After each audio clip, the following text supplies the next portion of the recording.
você vai ouvir agora é um relato de uma mulher vítima de violência sexual. Ela me procurou para contar uma história guardada por 37 anos. Não é que não dói. Dói muito lembrar de tudo. Mas ao mesmo tempo, eu entendo que mais do que nunca eu preciso ser forte pelos outros. Pelas outras meninas que estão por aí, pelas outras mulheres que estão por aí, que talvez estejam no cenário que eu estava até um ano atrás. De ser calada, de não poder falar, de ser julgada a todo momento pelo que aconteceu. Decidi preservar a identidade da vítima, mas não a do suspeito. O ex-padre Bernardino Batista dos Santos, hoje com 77 anos. Ele foi preso no último dia 23 de outubro em Juatuba, na Grande Belo Horizonte. A prisão é referente a uma denúncia de abuso contra uma criança, um caso de 2016, no município de Tiros. Judicialmente, é a única denúncia que não prescreveu, mas há inúmeras outras. A vítima que conta a história tem 48 anos. O relato dela começa em 1984, quando ela tinha 8 anos e a família se mudou para perto da paróquia Nossa Senhora Medianeira de Santa Luzia, em Belo Horizonte. Minha família é sempre católica, então nós nos mudamos para um quarteirão da igreja. Então, nada mais natural do que nós passarmos a frequentar a paróquia, né? E aí, desde o início, né, eu estava na idade de catequese, né, eu estava com 8 anos. Então, automaticamente, eu já fui para a catequese para fazer primeira comunhão. Houve uma aproximação até pelo local de nascimento do meu pai e dele, né, que são cidades próximas. E aí, desde então, ele passou a frequentar nossa casa, né? Final de semana, festa de família, churrascos. Né? Ele era convidado e ia. No meu entendimento daquela época, né, o padre era o representante de Deus na Terra. Se ele era o representante de Deus na Terra, frequentava a minha casa, era amigo dos meus pais, como eu não confiaria numa pessoa dessa? 3 anos depois, em 1987, quando ela tinha 11 anos, ocorreu o primeiro abuso. Como tinha essa proximidade dele com a minha família, automaticamente eu fui evoluindo assim, dentro de todas as atividades da igreja. Então, quando falava, vai ajudar na missa, eu queria estar lá ajudando, e dentro da catequese eu já era escalada para ajudar, e aí veio a diretriz, né, que seriam formados coroinhas. Num determinado dia, eu tinha me confessado, né, antes da missa, e depois da missa ele me disse para ir até a sacristia, que era normal também, né, ele tirava a batina e às vezes a gente tirava a túnica, né, que a gente usava uma túnica vermelha, tirava lá também para ir embora. Aí ele falou que era para eu pegar não lembro o que, para levar para os meus pais. Até aí eu não vi nada de diferente.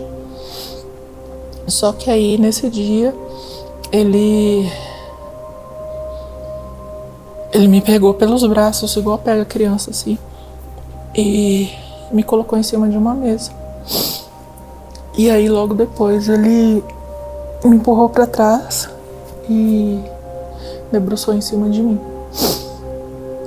Aí eu falei, não, tá pesado, quero ir embora. Ele não deixou, ele me segurou.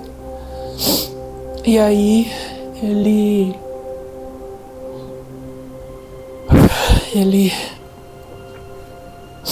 tirou minha calcinha. Acho que eu tava de vestido, não lembro se eu tava de short, mas ele tirou minha calcinha, começou a me acariciar, e eu pedindo para ele parar. Ele não parava, e aí ele tirou o pênis dele, né, de dentro da roupa, e começou a se esfregar em mim. E eu pedi para ele parar. E ele falava, você não pode. E ficava assim, e tampava minha boca. E aí, quanto mais ele se esfregava, mais ele me machucava. Porque eu não entendi o que ele estava fazendo. Eu tentei me desvencilhar porque estava me machucando. E ele forçou a entrada da minha vagina. Doeu muito na hora. Doeu muito, muito, muito. Só que eu não consegui sair dele. E aí ele ficou se masturbando em mim até ele ejacular. E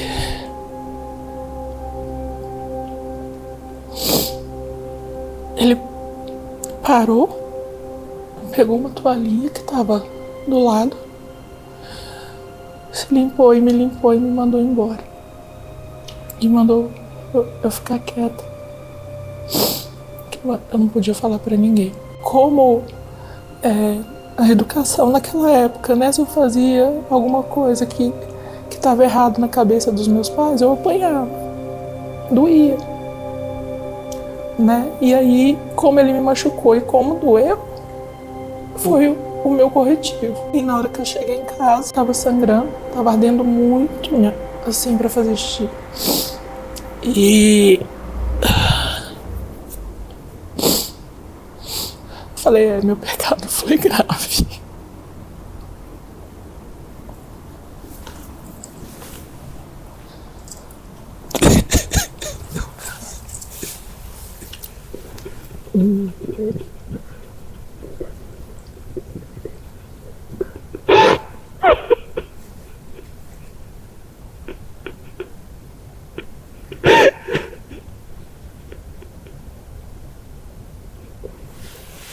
Nesse momento, perguntei se ela queria continuar a entrevista.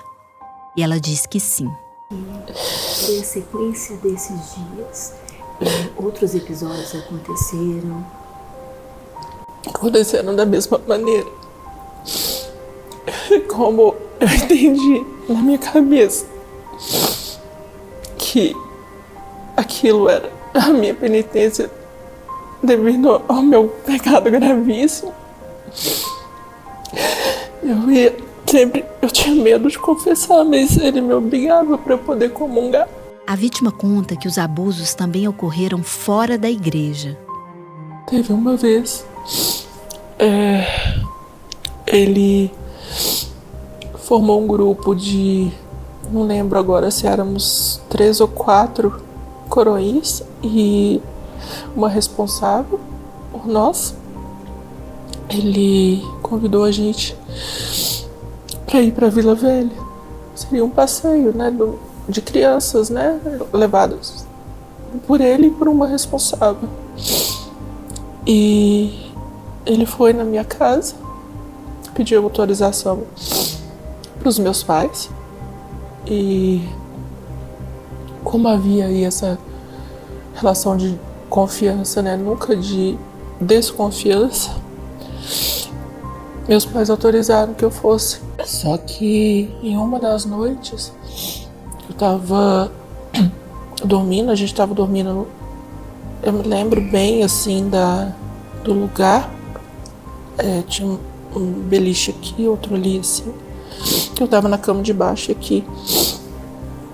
E aí no meio da madrugada, eu acordei com ele em cima de mim. E aí ele foi, tampou minha boca e fez o shh de novo. E foi e me machucou de novo. Somente anos depois, a família descobriu que havia algo de errado no contato com o padre. Teve uma das ocasiões em que ele seguiu, né, o ritual de abuso. E eu não sei se a missa tinha demorado mais ou se ele demorou mais, né, na questão, né, de ter que ejacular, né. E nesse dia ele tinha tentado me beijar na boca. Ele não só tampou minha boca, ele tentou me beijar na boca. E eu não sabia, né, o contexto do que era um beijo na boca naquela época. E aí, quando estava descendo a rua, voltando para casa, estava chorando, né, com dor, era o que sempre acontecia, mas eu fui surpreendida pelo meu pai. Ele estava indo atrás de mim. Ele perguntou o que tinha acontecido, e aí eu disse para ele que o padre tinha tentado me agarrar. E aí meu pai me levou para casa, né, e eu vi ele conversando com a minha mãe. Depois disso, eles não me deixaram mais ser coroinha. E aí eu percebi que havia algo de errado, mas ninguém me explicou o que havia de errado. Ela conta que os pais não deixaram de frequentar a igreja, mas que a mãe tentou tirar satisfação com o padre. Minha mãe foi procurar e ele disse que era coisa da minha imaginação, que eu estava inventando. E também havia algumas beatas, né, que estavam sempre por perto, que disseram para minha mãe que eu estava inventando, que ele era um homem santo. E aí, desse momento, para mim, né, eu entendi que só aquela tentativa de beijo que era o errado, o resto era punição pelos meus pecados. Então, continuei minha vida. E aí, no final da adolescência, mais ou menos, né, 17, 18 anos, com as aulas de biologia da escola, eu entendi que o que ele tinha feito comigo não era só penitência, né, tinha algo relacionado à sexualidade. Só que eu não falei com ninguém. Eu guardei para mim porque eu tinha que me calar. Mesmo calada, as lembranças permaneciam vivas e ela começou a apresentar sintomas de depressão. Quando tinha 22 anos, começou a fazer terapia. Foi quando criou coragem para contar para a mãe. Ela me deu abertura, né, para falar. Ela sempre me disse, se você quiser falar, eu tô aqui, eu sou sua mãe, eu tô aqui para te ouvir e tô do seu lado pro que der e vier. Aí eu consegui falar com ela com muita moderação. Consegui explicar que o agarrar não era agarrar. Falei que foi o dia que ele tentou me beijar. E consegui falar que não tinha sido só o beijo. Foi isso que eu disse pra minha mãe. Ela foi me perguntando e eu só fazia assim, né? Né? Não conseguia Falar, né? expressar em palavras. Mas ela se movimentou. E aí sim, ela foi atrás do Dom Serafim na época, junto com a minha avó. Ela contou para minha avó, as duas foram. E na conversa, isso ela me contou esse final de semana, ela contou que na hora que elas começaram a relatar por que elas tinham marcado aquele horário com ele desconversou e encerrou a conversa. De lá para cá foram muitos anos de silêncio. Mas o que mais você carregou com você? Eu ainda me sinto muito culpada por não ter falado. Eu tenho hoje o discernimento de que não havia maturidade na sociedade para entender. Para mim, eu estava sendo punida pelos meus pecados. Então, quando eu entendi que aquilo tinha sido um abuso e não um castigo, eu me culpei por ter sido burra de não saber sobre sexualidade naquela época. Porque se eu soubesse, eu poderia ter falado o que aconteceu da maneira correta. E aí, pela minha burrice, eu me culpo até hoje. Porque eu sinto que eu tinha que saber. Então, como não me culpar? Como eu não me culpar pelo constrangimento que eu causei nos meus pais? Porque minha mãe até hoje fala, ela me pede perdão por não ter visto. E ela não tem culpa nisso. Eu não tinha como saber, eu não sabia explicar. E ela conta que o sentimento de culpa é tão grande quanto o medo. Tenho medo de homens com figura autoritária. Eu nunca consegui manter nenhum relacionamento. Por esses meus medos. Meus namoros sempre foram bem, até chegar o momento da relação sexual. Aí sempre foi uma catástrofe. Isso foi ao longo da vida toda, até eu conhecer meu marido. Quando chegou o momento, da gente ter relação sexual, eu consegui explicar para ele um pouco do que havia me acontecido. E aí ele se colocou numa posição de que eu podia confiar nele, que ele não iria me machucar. Mas eu não posso afirmar que eu consigo ter uma relação 100% relaxada. Ela se casou aos 42 anos, uma idade em que a gravidez não era mais recomendada para ela. Eu pensava em ter filhos quando mais nova. Eu tinha esse sonho. Por eu ter me casado já, com uma idade onde minha própria médica falou, passou a hora, é risco. Então, eu admiro muito meu marido, por ele ter topado estar do meu lado. Mas é uma dor para você não ter filhos? Mais um. No ano passado, 36 anos depois do primeiro abuso, ela encontrou forças para procurar a polícia e fazer um boletim de ocorrência. Mas foi informada que o crime já havia prescrito. As pessoas que me atenderam foram muito educadas, mas eles realmente falaram: você tem certeza que você quer fazer isso? Porque prescreveu. Eu falei: eu preciso fazer. Mesmo se não der em nada, se não for ajudar ninguém, eu preciso fazer por mim, o que eu não tive força para fazer no passado. Depois de tudo que você viveu, você ainda tem fé? Acho que a melhor palavra é não. Eu culpei Deus pelo que me aconteceu durante esses anos todos. Por mais que conscientemente eu entenda que quem me machucou foi um ser humano,